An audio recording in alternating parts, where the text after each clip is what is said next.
Bonjour à tous, vous êtes sur les ondes de RCF Corsica aujourd'hui et nous sommes en compagnie du Père Jean-Louis Barré, marianiste, qui est avec nous aujourd'hui pour évoquer bien des sujets. Bonjour mon Père. Bonjour. Alors, tout d'abord peut-être un mot de votre parcours. Un mot de mon parcours, ça sera compliqué. Toujours est-il que je suis religieux marianiste et prêtre marianiste. J'ai été ordonné en 95. Et je suis un prêtre au service de la communauté des marianistes, de la congrégation, puisque je n'ai pas de paroisse, je ne suis pas aumônier comme je l'étais auparavant dans un collège. Je suis à temps plein, écoutez bien, c'est original, pour une cause qui va bientôt être introduite d'un grand saint du XXe siècle, qui nous a quittés 3 ans avant l'an 2000, le Père Raymond Alter. Et depuis 5 ans, j'accumule les témoignages, je les mets par écrit, les cassettes, je les mets en MP3, je les mets par écrit. J'ai 3-4 000 pages, à partir desquelles d'ailleurs j'ai réalisé le parolet prière de ce mois de mars, puisque en me demandant de venir à Ajaccio pour prêcher la neuvaine, je me suis dit, allez, j'en profite pour que le Père Raymond Alter soit un support pour découvrir un peu la spiritualité marianiste, puisque j'étais appelé comme marianiste. Alors justement, le Père Raymond Alter, ça me fait un peu rebondir, si j'ose dire, parce que c'est un personnage à la fois et considérable et discret. Oui. Il était né en 1925, il est mort à 73 ans, en 1998. Oh, mais vous en savez des choses. Et si je ne m'abuse, il était aussi tout à fait passionné par l'Afrique. Oui. Il avait été, à la suite d'un accident aveugle, il avait retrouvé la vue. C'est ça. Et c'est un homme qui a beaucoup fait en termes charismatiques. Oui. Et j'aimerais justement que vous nous en disiez un mot, parce qu'effectivement, son témoignage est connu, sa personnalité l'est aussi, mais l'ensemble de son action peut-être moins.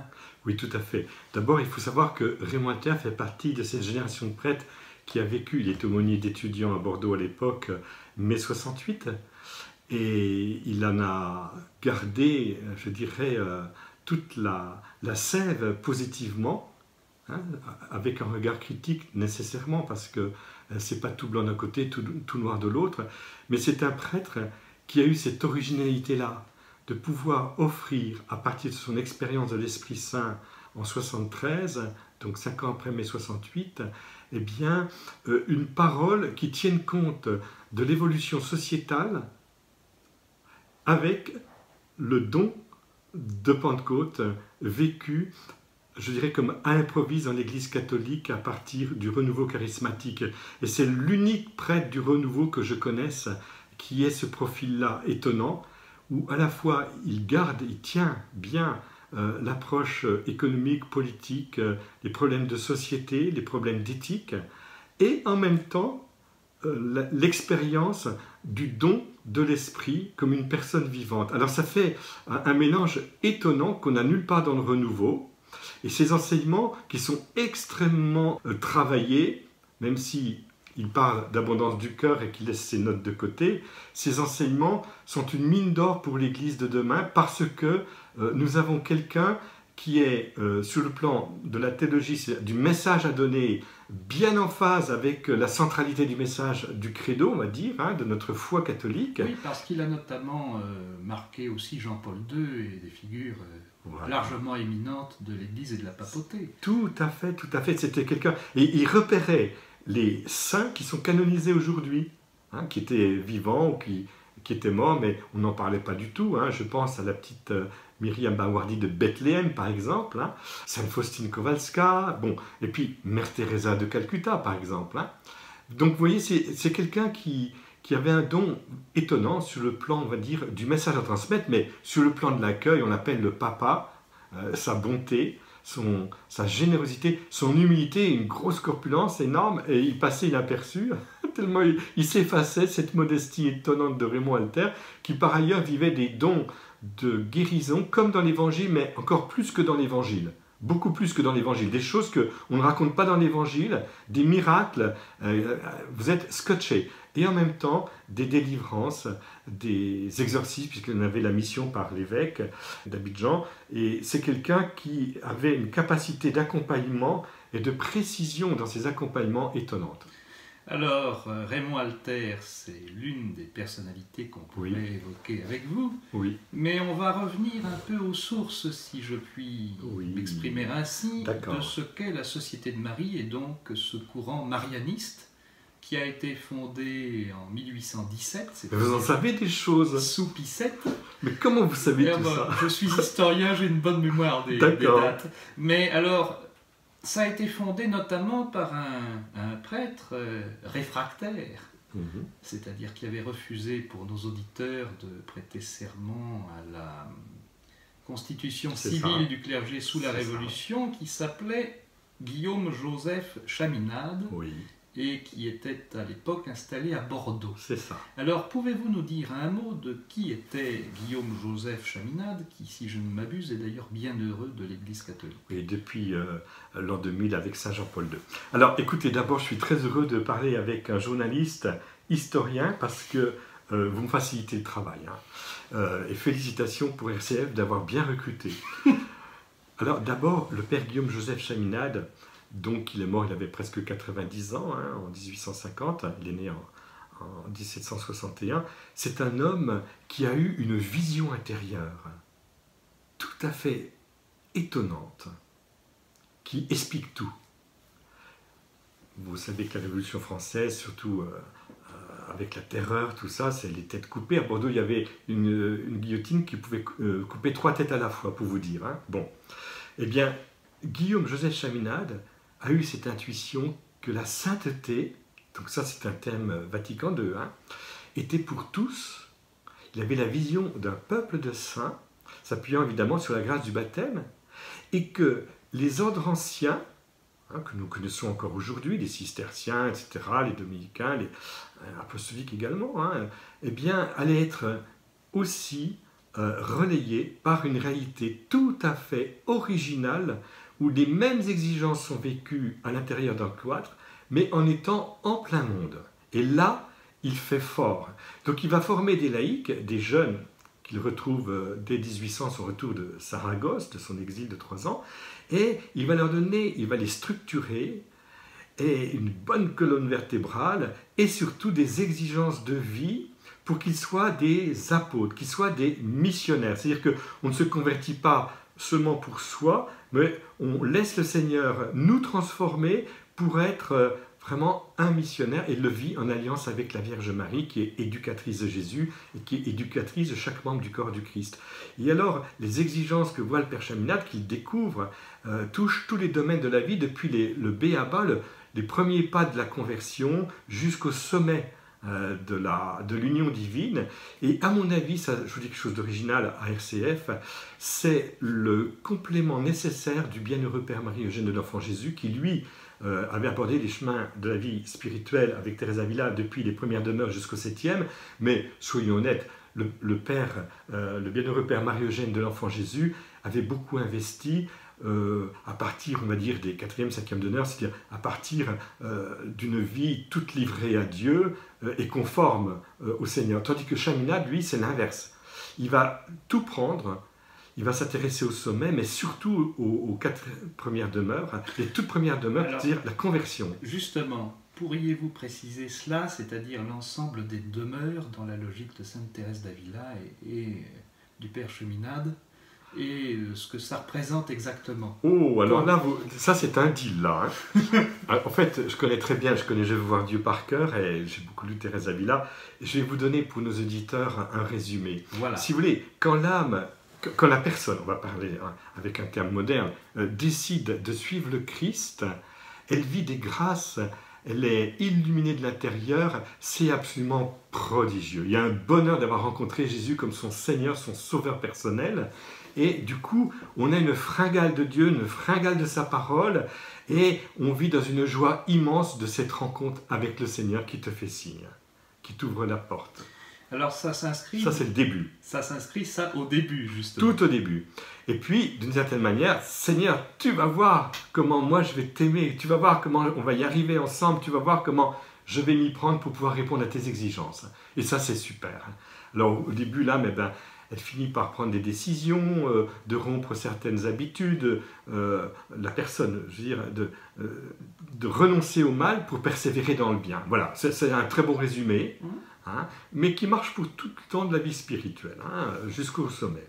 Et puis alors, petit à petit, elle se met à prier et à vivre une union avec Dieu, où elle va savourer ce temps où elle se pose en Dieu, et il va y avoir un moment, un basculement, où c'est comme si le Seigneur disait, écoute, tu sais pas, je suis dans ta voiture, je t'indique la route à prendre, mais cette fois, est-ce que tu acceptes que ce soit moi qui prenne le volant? Alors Thérèse d'Avila va décrire cette période-là, on va à peu près les 4e demeures, où l'âme va être prise en charge par l'Esprit Saint dans sa prière davantage.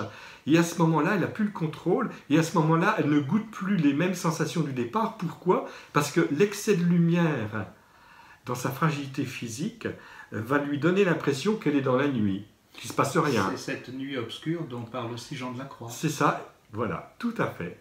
Et là, c'est le grand cadeau. Quand quelqu'un vous dit « Oh Père, avant ça allait bien, je priais bien, maintenant je n'y arrive plus », ah, ça devient intéressant, ça veut dire qu'on se dépossède d'une maîtrise qu'on avait dans sa prière, avec des tas de prières, des prières vocales, et c'était bien d'ailleurs, hein, pourquoi pas, mais on entre dans un état de prière qui est un état d'amour, de relation au cœur des échanges trinitaires, et là on est paumé, parce qu'on ne nous enseigne pas toujours ces choses-là, et de vivre un contact avec Dieu qui nous fait plonger dans le cœur de Dieu, et où les facultés humaines ne sont pas appropriées à ce truc-là, on est comme pas chez soi. On dit, mais qu'est-ce qui se passe? Je ressens rien, etc. Et qui plus est, on se rend compte que des choses qui nous paraissaient faciles à l'extérieur de notre comportement deviennent de plus en plus insupportables.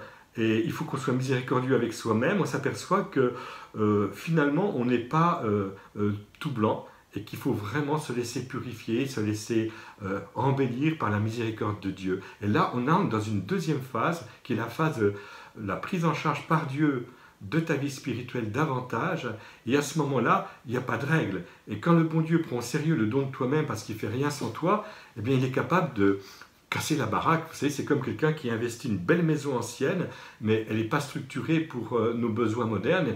Il faut que les cloisons volent en éclats, et puis qu'on organise bien toute la structure de la maison pour qu'on puisse être à l'aise, parce qu'on vit en 2019 et non pas en 1650. C'est une image que je vous donne.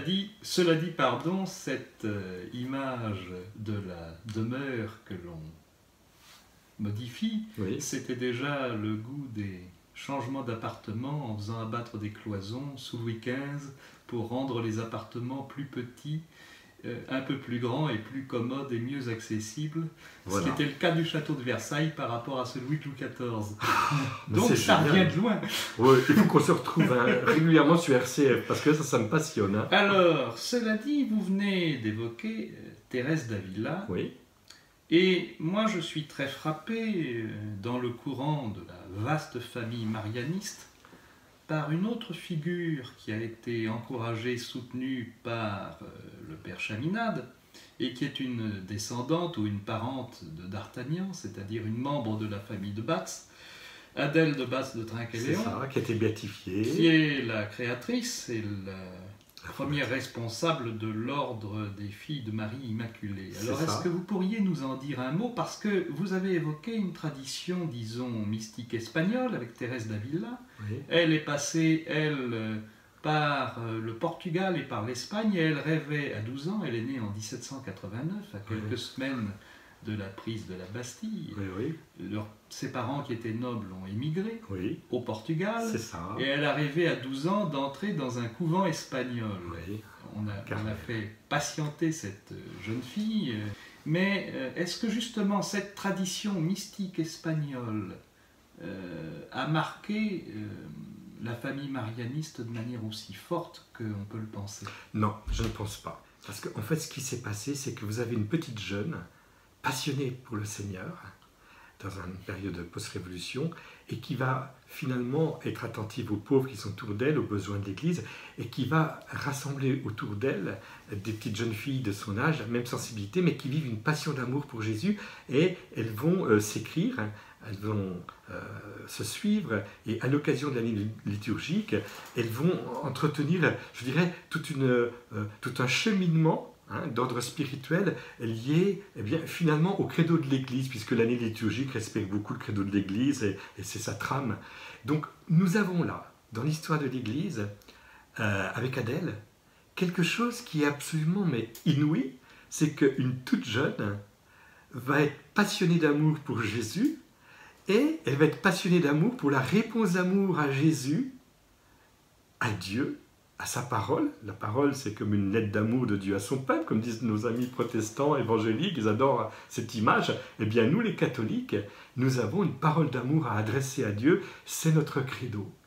Et Adèle va savoir faire feu de tout bois au fur et à mesure de l'année liturgique pour pouvoir se stimuler, être boosté dans la rencontre avec Jésus et dans les purifications nécessaires pour que ce soit lui qui soit en premier dans notre vie.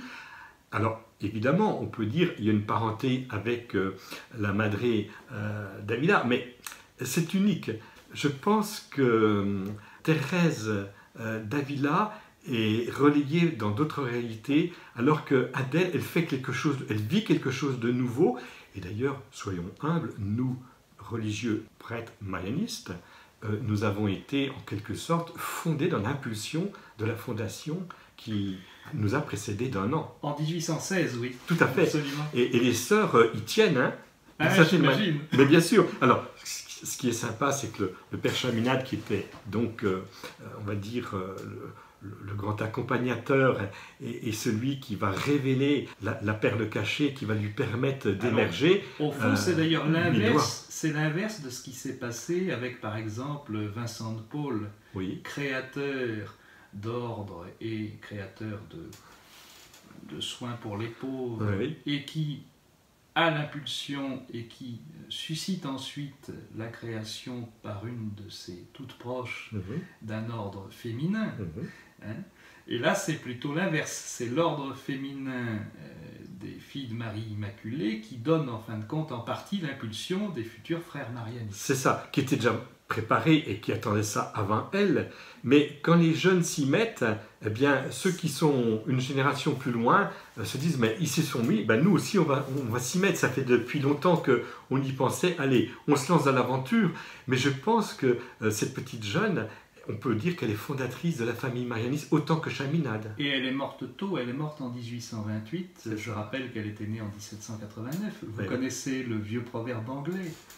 Quand le devoir dit « il le faut », la jeunesse ne peut pas répondre « je ne peux pas ». Oui, c'est beau, c'est magnifique ça. Mais vous avez tout de même dans ce courant marianiste, et je serais tenté de dire cette famille marianiste, tout à fait, c'est le mot juste, d'autres figures tout à fait étonnantes. Et je pense notamment au père Émile Neubert, et je vous pose la question de manière un peu perfide parce que je sais que vous avez beaucoup travaillé sur ses écrits. Oui. Alors Émile Neubert, lui aussi, a eu une vie longue. Il est né en 1878, il est mort en 1967, c'est-à-dire qu'il avait pratiquement l'âge du père Chaminade au moment de sa mort. Tout à fait. Et c'est une illustre figure marianiste, et vous en avez réédité, réétudié, et vous êtes plongé dans la totalité de ses écrits, dans un ouvrage qui est paru il y a quelque temps chez Salvatore et qui s'appelle « La mission de la Vierge Marie ». Est-ce que vous pourriez nous en dire un mot? Alors, d'abord, le père Émile Neubert, c'est un Alsacien qui a vécu une relation avec le Christ qui surprend, puisque à l'âge de 13 ans, quand il a fait sa première communion, à l'époque ça se passait comme ça, moi c'était beaucoup plus tôt, j'avais même pas 8 ans, eh bien il décide de ne plus jamais commettre un seul péché volontaire, ni véniel ni mortel. Ah, c'est superbe. Ah mais attendez voir, à la fin de sa vie, quand on lui demande d'écrire son autobiographie, c'est quelqu'un d'âgé, c'est quelqu'un qui a toute sa tête, mais qui a la simplicité des personnes qui n'ont plus rien à prouver, on va dire, et il dit avec beaucoup d'humour: « Eh, Marie m'a gardé fidèle, je n'ai jamais commis un seul péché volontaire depuis ce moment-là, que Dieu me garde fidèle à cette grâce. » Bien sûr, dit-il, il m'est arrivé après coup de m'être rendu compte que j'avais péché, mais ce n'était pas volontaire. Et pour moi, c'est très intéressant. Pourquoi? Parce que ça nous rapproche du mystère de l'Immaculée Conception, c'est-à-dire que Dieu nous immaculise progressivement On ne naît pas vierge, mais on le devient, si je puis dire, au niveau de notre cœur. Et le Père Neubert, par le témoignage de sa vie, il va nous montrer qu'une fidélité à la grâce, c'est-à-dire à la vie de Dieu en nous, permet que cet engagement soit tenu. Ça rappelle aussi... C'est génial, ça. Oui, absolument, mais ça rappelle aussi certains écrits directs de saint Paul, notamment ce passage mémorable où il évoque la vie dans le Christ et la notion de péché, justement. Oui, oui. Et donc, Émile Neubert, pour vous, ça représente concrètement et spirituellement aujourd'hui quoi? C'est celui qui va, d'une manière absolument géniale, traduire le credo de l'Église, la foi de l'Église, en fonction du public à qui il veut s'adresser. C'est-à-dire que le Père Émile Neubert va nous montrer que tout ce qu'on dit de Marie est dit en vue du Christ. Ça c'est très clair, tout est centré sur le Christ, le mystère de l'Église, le Christ total, corps mystique du Christ, et il insiste là-dessus. Et le Père Neubert va écrire des tas de bouquins qui se succèdent. Il va s'adresser à des enfants, au monde ouvrier, aux éducateurs, aux parents, aux religieux, aux prêtres, etc. Et toujours avec, je dirais, c'est comme Bach, avec, d'une certaine manière... un clavier bien tempéré. Oui, et puis surtout, une thématique qui apparaît dans toute l'œuvre de Bach, mais qui est reprise de manière très diversifiée. Donc cette thématique, on la connaît par cœur, c'est la Vierge Marie, la Mère de Dieu et notre Mère. Et puis sa mission apostolique, qui fait de nous des apôtres, à la suite de l'apôtre du Père, qui est le Christ. Et le Père Neubert va traduire, justement, avec une formation de grande qualité, tout ce mystère-là, à une époque où il y avait ce grand renouveau, vous savez, patristique, biblique. Vous voyez, le début du XXe est une richesse extraordinaire sur le plan de l'Église, mais avec des souffrances terribles. Alors il y a aussi un renouveau du courant thomiste, avec Étienne Gilson ou d'autres. C'est ça. Il y a ensuite, un peu plus tard, les tentative du père de Lubac et d'une autre génération. Il y a effectivement toute une discussion autour de la foi, de l'Église, de la vision du Christ et d'un certain nombre d'éléments religieux et spirituels dans la vie de l'Église entre, mettons, la guerre de 14 et ce qui suit la guerre de 14 jusqu'aux années 50-60. Ça s'inscrit donc tout à fait dans ces courants-là, multiples et riches. C'est ça. Alors, on va dire, la grâce d'Émile Neubert, ça va être de développer énormément la maternité spirituelle de Marie par rapport au Christ et par rapport à chacun d'entre nous. Mais, et là, c'est pas du tout un bémol, loin de là. Mais il faut reconnaître que Vatican II, l'abbé Laurentin l'avait bien pressenti, va mettre l'accent sur l'Église comme épouse du Christ. Et si vous voulez, il va y avoir une sorte de recentrement par le chapitre 8 de Lumen Gentium dans cet aspect où Marie est intégrée dans le schéma sur l'Église. Elle est donc le dernier chapitre extraordinaire. Il y a eu une discussion, on ne savait pas s'il fallait faire quelque chose de spécial pour elle. Finalement, on l'intègre dans le schéma de l'Église. Mais surtout, Marie nous est présentée pas seulement comme la mère, mais aussi l'épouse qui annonce le mystère de l'Église épouse. Et ça, sous le plan, on va dire, de la tonalité, Neubert n'a pas joué beaucoup sur cette note-là, un peu comme Bach. Il ne l'a pas autant senti.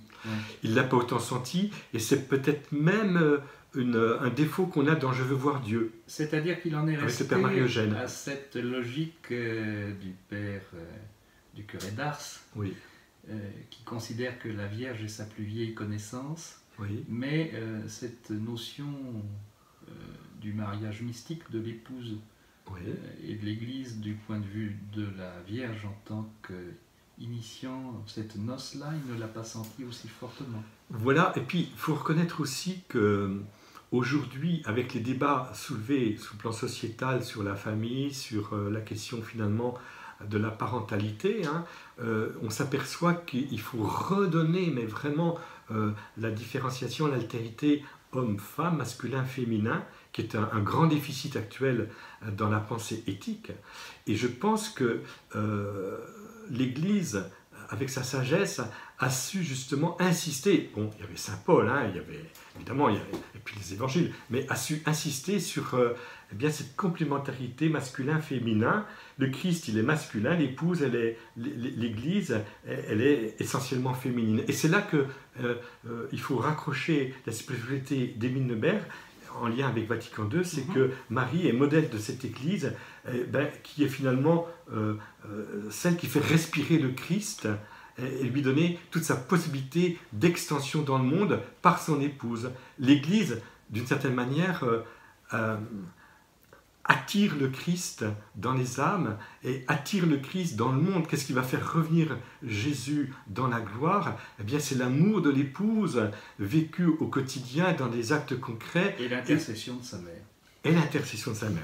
Alors, justement, vous êtes à Ajaccio, oui. Père Barré, pour animer et prêcher la neuvaine qui a commencé depuis quelques jours et qui se terminera le 17 mars. Avec le 18.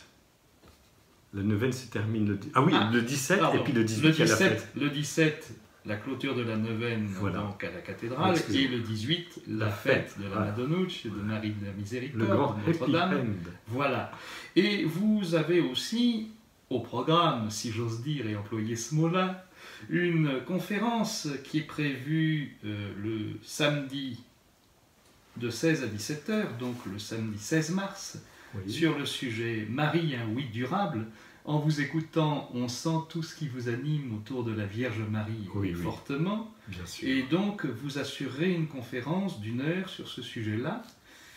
Et on sent aussi que vous êtes fidèle à l'ordre marianiste sur un autre point, qui est un ordre pédagogue et pédagogique, qui compte une centaine d'établissements d'enseignement dans le monde, y compris le fameux collège Stanislas à Paris, et puis des établissements en Afrique et ailleurs. Que représente pour vous cette neuvaine à Ajaccio et cette conférence que vous allez animer? Alors d'abord, cette neuvaine à Ajaccio, c'est être à l'écoute de la population et de ceux qui la suivent, qui viennent dans cette cathédrale, qui est finalement très adaptée pour un petit nombre, c'est pas une grosse cathédrale. Et je peux vous dire que cette neuvaine, je la fais au jour le jour. Je me suis bien gardé d'écrire 9 homélies, c'est pas du tout mon truc, ça. C'est être à l'écoute des gens et comment les gens peuvent m'inspirer. Vous prêchez directement au contact.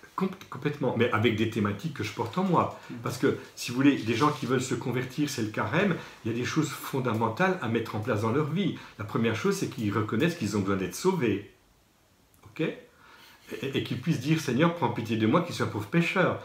Et puis la deuxième, c'est qu'ils puissent rentrer dans une relation de confiance et d'amour avec Dieu, qui les aime, et qui découvrent que la prière, c'est pas des tas de prières, mais c'est un état de prière dans lequel nous introduit la Vierge Marie, parce que c'est dans cette sphère mariale, c'est l'expression du pape François, que nous pouvons évoluer dans une neuvaine comme ça. Et puis des thématiques qui vont apparaître très vite, la thématique du pardon par exemple. Mais tout ça, je me laisse conduire au fur et à mesure, parce que je veux surtout laisser la place au bon Dieu.